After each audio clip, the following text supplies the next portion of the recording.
बिस्मिल्लाहिर्रहमानिर्रहीम। Assalamu alaikum dear students. First year chemistry, today's our 8th lecture, first chapter basic concepts. आज हमने नया topic discuss करना है मैस स्पेक्ट्रोमेट्री का। लास्ट हमने एक टॉपिक डिस्कस किया था, वो था आइसोटोप्स और रिलेटिव अबंडेंस ऑफ आइसोटोप्स। वहाँ हमने डिस्कशन की थी कि रिलेटिव अबंडेंस ऑफ आइसोटोप्स जो होते हैं वो कैलकुलेट किसकी मदद से करते हैं। हम रिलेटिव अबंडेंस ऑफ आइसोटोप्स जिस इंस्ट्रूमेंट की मदद से कैलकुलेट करते हैं वो है जी मैस स्पेक्ट्रोमीटर। आज हम मैस स्पेक्ट्रोमीटर, इसकी वर्किंग, मैस स्पेक्ट्रोमीटर की टाइप्स, मैस स्पेक्ट्रोमीटर का बेसिक प्रिंसिपल्स जो है वो डिस्कस करेंगे। Let's start mass spectrometry. Mass spectrometry, an instrument which is used to measure the exact isotopic masses of different isotopes of an element along with their relative abundance is called mass spectrometer। यानी वो instrument, an instrument which is used, जो इस्तेमाल होता है to major, पैमाइश करने के लिए। किस चीज़ की पैमाइश के लिए? Exact isotopic message of different isotopes of an element, यानी एलिमेंट्स के मुख्तलिफ आइसोटोप्स के एग्जैक्ट आइसोटोपिक मैसेज की पैमाइश के लिए जो इंस्ट्रूमेंट यूज़ होता है और उनके रिलेटिव अबंडेंस की पैमाइश के लिए जो इंस्ट्रूमेंट यूज़ होता है उसे कहते हैं mass spectrometer. And phenomenon is called mass spectrometry।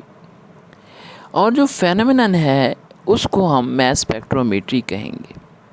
अब मैस स्पेक्ट्रोमेट्री से जो हम इंफॉर्मेशन गेन करते हैं कौन सी हैं? नंबर 1, नंबर ऑफ़ आइसोटोप्स का हमें पता चलता है मैस स्पेक्ट्रोमेट्री की मदद से कि कोई एलिमेंट, उसके कितने नंबर ऑफ़ आइसोटोप्स हैं। कोई एलिमेंट उसके 3 हैं, 4 हैं या 5 आइसोटोप्स हैं, यानी टोटल नंबर ऑफ़ आइसोटोप्स का हमें मैस स्पेक्ट्रोमेट्री की मदद से इंफॉर्मेशन मिलती है।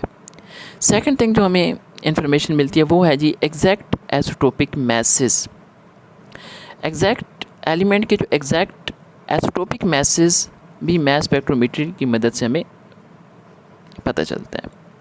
Third thing is relative abundance of isotopes का हमें मैस स्पेक्ट्रोमेट्री की मदद से पता चलता है कि कोई आइसोटोप्स कितने अबंडेंस फॉर्म में पाया जाता है।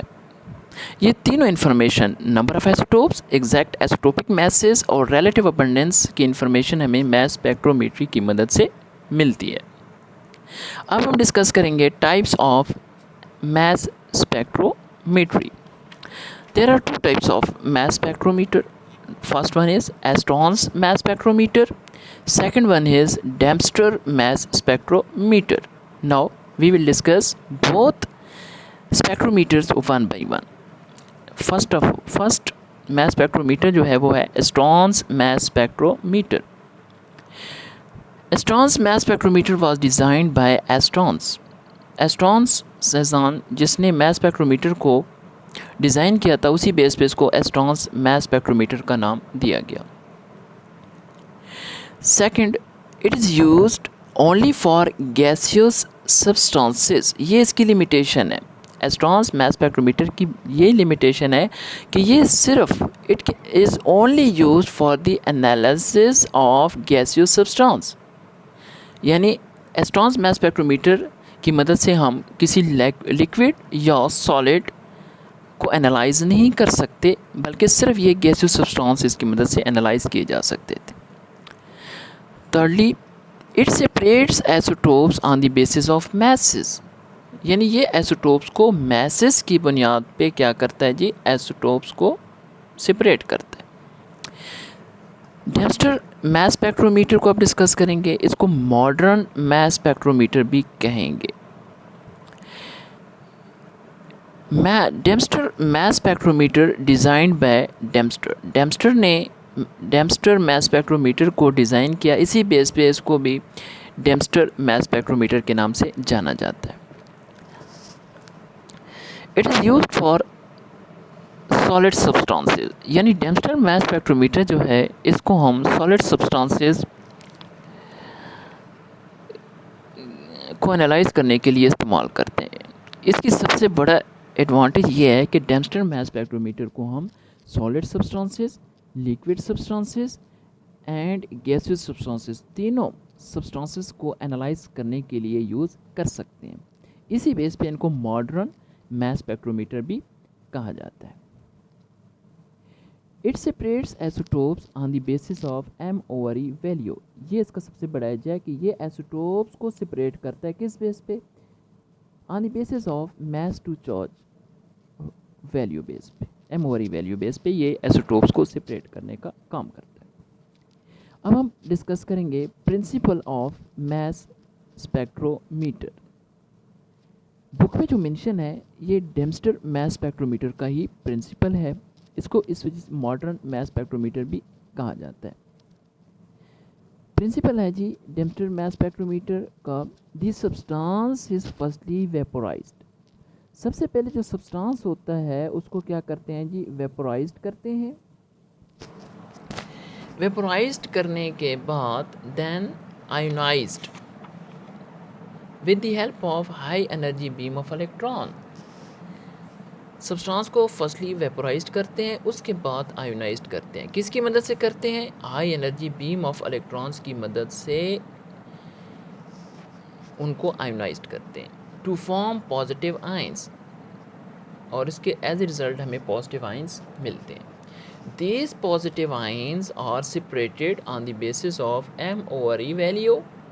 इन पॉजिटिव आयंस को M/E वैल्यू बेस पे हम सेपरेट करते हैं एंड और recorded in the form of peaks, और हमारे पास जो रिज़ल्ट मिलते हैं वो in the form of peaks हमें हासिल होते हैं। अब हम मास स्पेक्ट्रोमेट्री का construction and working principle discuss करेंगे।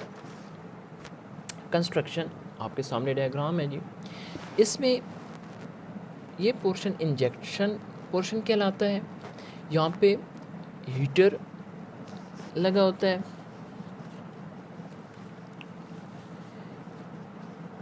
इंजेक्शन पोर्शन पे हम इंजेक्शन ऑफ सैंपल करते हैं।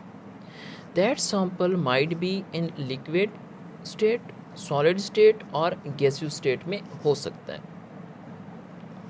जैसे ही हम सैंपल इंजेक्ट करेंगे, ये नीचे हीटर लगा होता है, मौजूद है। If our sample is in either liquid और solid form, that should be drawn on this heater. यानी अगर जब हम सैंपल इंजेक्ट करेंगे, अगर वो सॉलिड या लिक्विड फॉर्म में होगा तो उसको हीटर के ऊपर वो गिर जाएगा, और हीटर जो है उसको इकट्ठा यानी कलेक्ट कर लेगा। जैसे ही हम इंजेक्ट करेंगे, हमारा सैंपल जो है हीटर के ऊपर इकट्ठा हो जाएगा। हीटर क्या करेगा? उसको हीट करेगा। जैसे ही हमारा सैंपल हीट होगा, that should be converted into vapours.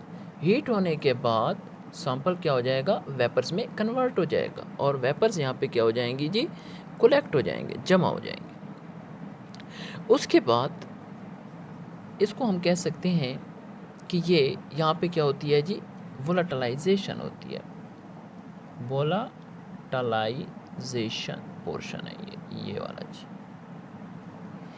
उसके बाद वोलेटिलाइजेशन का मतलब है लिक्विड को वोलेटाइल कर लेते हैं, उड़ा लेते हैं, in the form of gaseous form में इनको कन्वर्ट करते हैं।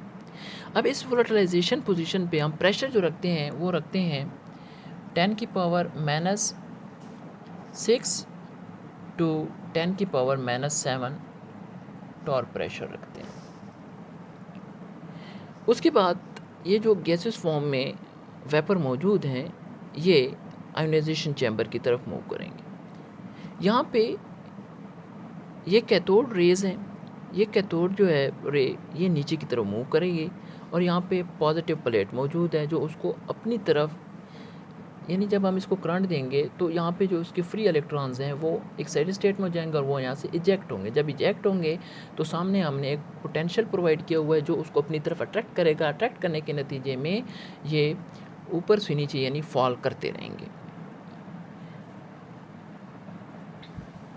अब यहाँ पे जो रेज ऊपर से नीचे आ रही हैं, जैसे ही वेपर्स इस रास्ते से गुजरेंगे they should be ionised into ions और फॉर्मेशन ऑफ आयंस यहाँ पे हो जाएगी।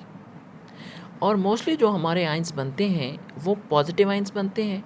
जैसे कि हमने लास्ट एक टॉपिक मॉलिक्यूलर आयन में पढ़ा था, बताया था मैंने कि मॉलिक्यूलर केटाइंस होते हैं वो अबंडेंट होते हैं, जो कि ज़्यादा बनते हैं। जैसे ये केटाइंस बनेंगे तो वो क्या करेगा, तमाम आयंस को जो ये नेगेटिव ग्रेड है वो अपनी तरफ अट्रैक्ट करना शुरू करेगा। और यहाँ पे हमने इलेक्ट्रिक फील्ड अप्लाई की हुई है, जिसको वोल्टेज हमने दिया है 500 to 2000 वोल्ट, और इसको ई से रिप्रेजेंट करते हैं इलेक्ट्रिक फील्ड को।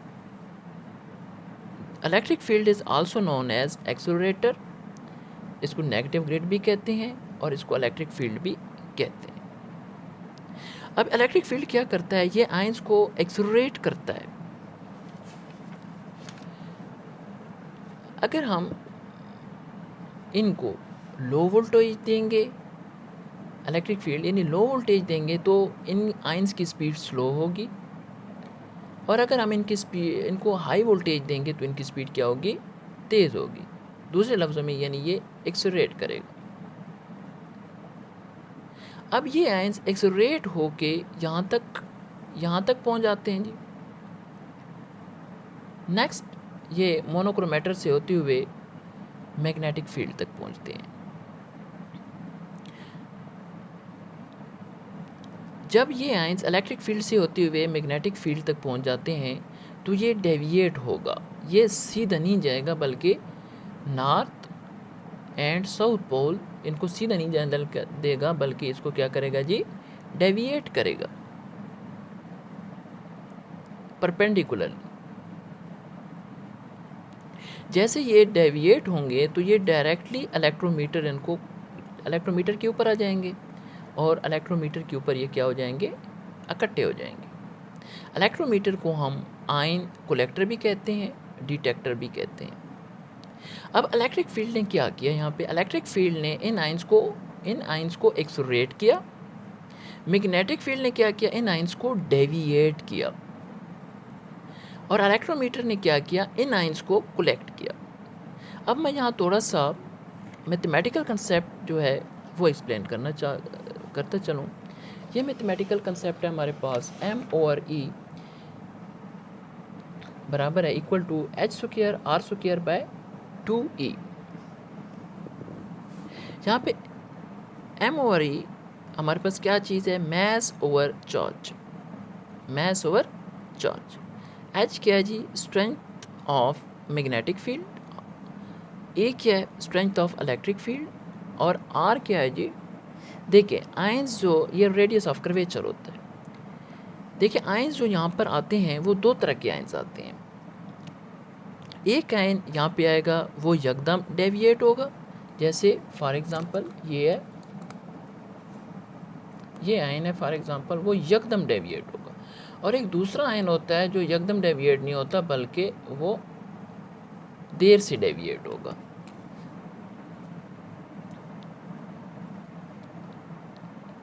अब देखेंगे कोई चीज़ फॉर एग्जांपल, अगर कोई स्पीड स्लो हो आयंस की तो वो जल्दी डेविएट हो सकेगा, अगर स्पीड तेज़ होगी तो वो जल्दी डेविएट नहीं होगा। यहाँ पे डेविएशन ज़्यादा है, यहाँ पे डेविएशन कम है, क्योंकि यहाँ पे जब हम करते हैं सर्कल इसको करते हैं तो इसका जो रेडियस बनेगा वो स्मॉल बनेगा, और यहाँ पे जब हम इसका वो ड्रा करेंगे सर्कल तो यहाँ पे जो इसका डेविएशन जो रेडियस जो होगा वो ज़्यादा बनेगा। यहाँ पे लेस डेविएशन होगी, यहाँ पे मोर डेविएशन होगी। यहाँ पे जो डेविएशन है वो मोर होगी क्योंकि ये जल्दी डेविएट हुआ है, और यहाँ पे जो है लेस डेविएशन होगी क्योंकि ये देर से डेविएट हुआ है, और ये जल्दी डेविएट हुआ है तो ये क्या होगा जी, मोर डेविएशन।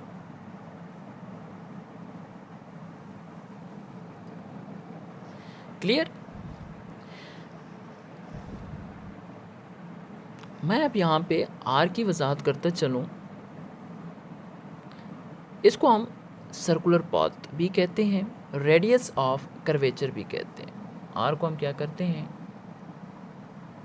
सर्कुलर पाथ या रेडियस ऑफ कर्वेचर भी कहते हैं।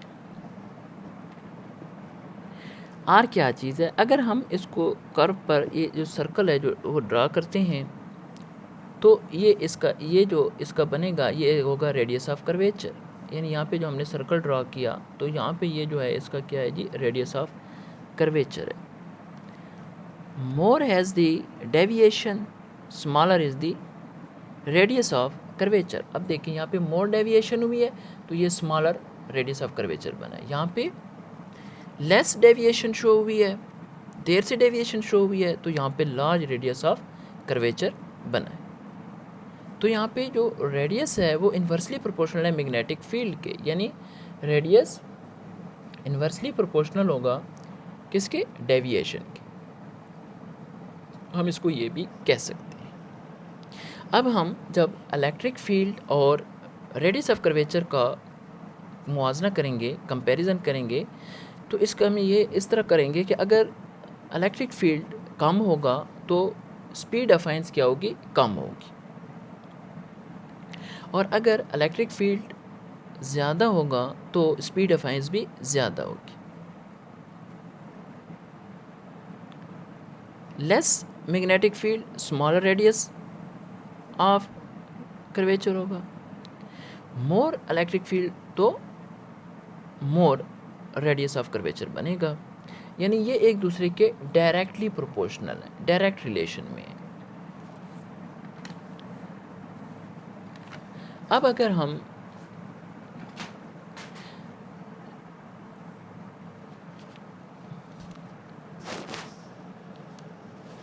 अगर मैग्नेटिक फील्ड और रेडियस ऑफ कर्वेचर का ताल्लुक देखते हैं, स्ट्रॉन्ग मैग्नेटिक फील्ड होगा तो स्ट्रॉन्ग डेविएशन होगी, स्ट्रॉन्ग मैग्नेटिक फील्ड होगा तो स्ट्रॉन्ग डेविएशन होगी, मोर डेविएशन होगी, और रेडियस ऑफ कर्वेचर क्या होगा, स्मॉल बनेगा। इफ़ लेस या वीक मैग्नेटिक फील्ड होगा तो लेस डेविएशन होगी और रेडियस ऑफ कर्वेचर भी ज़्यादा बनेगा। यानी जो स्ट्रेंथ ऑफ मैग्नेटिक फील्ड है वो इन्वर्सली प्रोपोर्शनल होगा रेडियस ऑफ कर्वेचर की।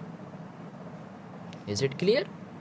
यानी इसके बाद हम जितना ज़्यादा मैस होगा रेडियस क्या होगा, बड़ा होगा, जितना मैस छोटा होगा तो रेडियस भी क्या होगा, छोटा होगा। यानी छोटी गाड़ी जो होती है वो क्या होगी, जल्दी मुड़ जाएगी। फॉर एग्जांपल अगर छोटी गाड़ी है उसको हमने टर्न करना है तो वो जल्दी मुड़ेगी, जबकि बड़ी गाड़ी को जब हम उसका मोड़ काटेंगे तो वो देर से मुड़ेगी। अब हम डिस्कस करेंगे एम ओवर ई और रेडियस ऑफ कर्वेचर के रिलेशन। एम और वी यानी जितना ज़्यादा मैस होगा तो रेडियस क्या होगा, बड़ा होगा, जितना मैस छोटा होगा तो रेडियस भी क्या होगा, छोटा होगा। अब मैंने इस सारे प्रोसेस में जो पढ़ा कि सैंपल को हम क्या करते हैं, इंजेक्ट करते हैं, इंजेक्ट करने के बाद उसको वोलेटाइलाइज करते हैं, वोलेटाइलाइज्ड करने के बाद इसको कन्वर्ट करते हैं into ions, convert into ions.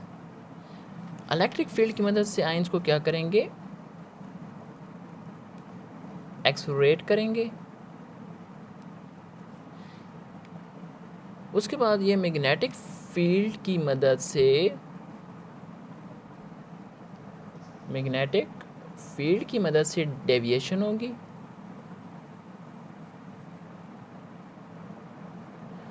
Magnetic field की मदद से डेविएशन के बाद ये जो आयंस आएंगे वो क्या होंगे, कोलेक्ट होंगे किस पे, इलेक्ट्रोमीटर पे।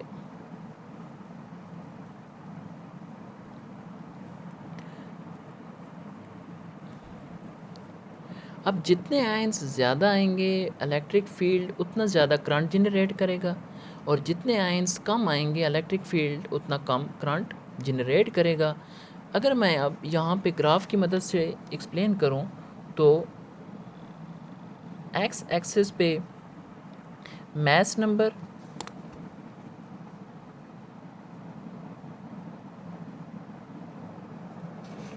जबकि वाई एक्सिस पे रिलेटिव अबंडेंस।